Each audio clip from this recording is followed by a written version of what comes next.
Rajkot TRP ઝોનના આરોપી Mansukh સોગઠિયાના locker તેમજ ઓફિસમાંથી કરોડોની બેનામી સંપત્તિ જપ્ત કરવામાં આવી છે.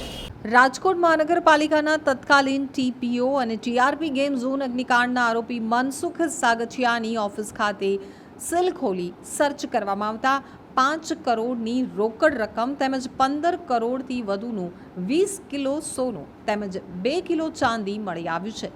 એસીબી દ્વારા કાર્યવાહી કરવામાં આવી છે, જેમાં સાગઠિયા પાસેથી કરોડોની બેનામી સંપત્તિ મળવાનો સિલસિલો યથાવત છે. ગઈકાલે રાત્રિથી એસીબી દ્વારા સાગઠિયાની સંપત્તિની તપાસ હાથ ધરવામાં આવી રહી છે, જેમાં 15 કિલો જેટલું સોનું અને 5 કરોડની રોકડ રકમ મળી આવી છે. તો રાજકોટના પૂર્વ ટીપીઓ સાગઠિયાની ઓફિસમાંથી 3 કરોડ રોકડ, 15 કિલો સોનું તથા 2 કિલો ચાંદી કબજે કરી છે.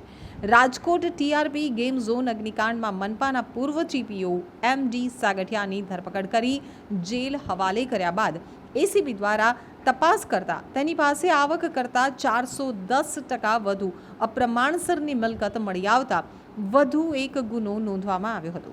તો દરમિયાન આજે એસીબીની ટીમ દ્વારા સાગઠિયાને સાથે રાખી અને 150 ફૂટ રિંગ રોડ ઉપર આવેલ ટ્વિન ટાવર નામની તેને સીલ કરાયેલી ઓફિસની ઝડપી લેતા તિજોરીમાંથી કાળી કમાણીનો મોટો ડલ્લો મળી આવ્યો હતો.